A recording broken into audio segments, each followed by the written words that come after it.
მინისტრმა ნატოს გენერალურ მდივანს თხოვა გიორგი მარგველაშვილისთვის ნატოს წევრობა ეჩუქებინა.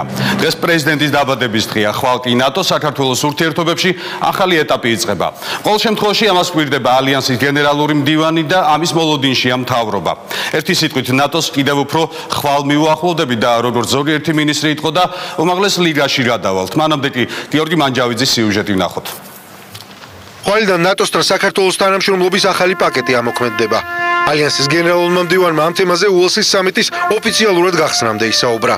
ანდეს პროგრასმუსენის განცხადებით, საქართველოს ნატოს წევრობისთვის უნდა მოემზადოს. ჩვენი მნიშვნელოვან ნაბიჯებს გადავდგამთ საქართველოსთან მიმართებაში. მივიღებთ არსებით პაკეტს, რომელიც საქართველოს ნატოსთან კიდევ უფრო დააახლოვებს. ეს პაკეტი ითვალისწინებს ქვეყნის თავდაცვითი შეიარაღების გაზრდას და სამხედრო მოსამზადებელს ხსნებს. მე მინდა დაუდასტურო ქართულ მაყურებელს, რომ აქტიურად ყველა ქვეყანა ძალიან აფასებს საქართველოს როლს, იმ პროგრესსაც საქართველოს განიცადა, რომელსაც მიაღწია და იმ წინ გადადგმულ ნაბიჯებს, რომელიც ჩვენ გვაახლოვებს ალიანსის წევრობისკენ. საქართველოს და ახალი პაკეტი ალიანსის გენერალურმა მდივანმა თითქმის ყველა განცხადებაში ახსენა. ამას წინ უსწრებდა რასმუსენისა და გიორგი მარგველაშვილის შეხვედრა, რომელსაც დასრულებისთანავე ნატოს გენერალური მდივანი და საქართველოს პრეზიდენტი სოციალურ ქსელში გამოეხმაურნენ.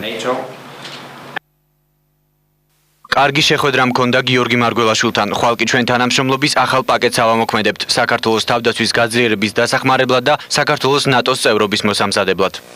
მადლობა გადაუხადე ანდრეს პროგრასმუსეს მტკიცე მხარდაჭერისთვის, რომელსაც ის საქართველოს მიმართ იჩენს ჩრდილო-ატლანტიკური ალიანსის წევრობის გზაზე. უელსის სამიტის ფარგლებში შეხვედრები გამართეს საქართველოს დელეგაციის სხვა წევრებმაც. თავდაცვის მინისტრის განცხადებით, პაკეტი, რომელსაც ნატო საქართველოს სთავაზობს, უკვე შეთანხმებულია ალიანსის ყველა წევრთან. გითხრეს, რომ შემუშავებულია და დიდი იმედია, რომ დამტკიცდება, რომ საქართველოს გადადის ახალ ლიგაში, პრაქტიკულად ნატოსთან თანამშრომლობის, სადაც ყველაზე უფრო ახლო თავსებადი ქვეყნები არიან გაწევრიანებული და ეს არის ძალიან ვიწრო ჯგუფი, როგორც არის შვედეთი, როგორც არის ავსტრალია, საქართველო, იორდანია. ძალიან მნიშვნელოვანი გზავნილები ხმიანდება კომუნიკეში, ამაზე მიმდინარეობს ინტენსიური მუშაობა ჯერ კიდევ ხვალ დღის ბოლომდე საბოლოოდ შეთანხმდება, მაგრამ მე შემიძლია ვთქვა, რომ საქართველოს დელეგაცია საქართველოში ხელდამშვენებული დაბრუნდება. უკვე ცნობილია, რომ ნატო-საქართველოს ურთიერთობის ახალი პაკეტის მიხედვით საქართველოში ალიანსის ერთობლივი საწვრთნელი ცენტრი გაიხსნება. ამასთან ნატო-თან ხდება მხარი დაუჭიროს საქართველოს შეიარაღების გაძლიერების კუთხით. ხელისუფლებაში აცხადებენ, რომ ახალი პაკეტით ნატო საქართველოსზე უფრო მეტ ვალდებულებას იღებს.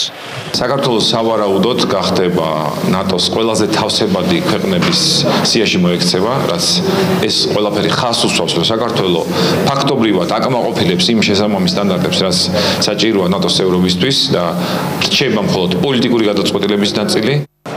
საქართველოსთვის ახალი პაკეტის მინიჭების საკითხი უელსში ხვალ გადაწყდება. ხვალვე გაირკვევა ალიანსთან ურთიერთობის ახალი ეტაპის დეტალებიც. უცხოური მედიის ინფორმაციით საქართველოს ნატოსგან ოქროს ბარათს მიიღებს, რაც ალიანსის ნომერ პირველ პარტნიორობას გულისხმობს.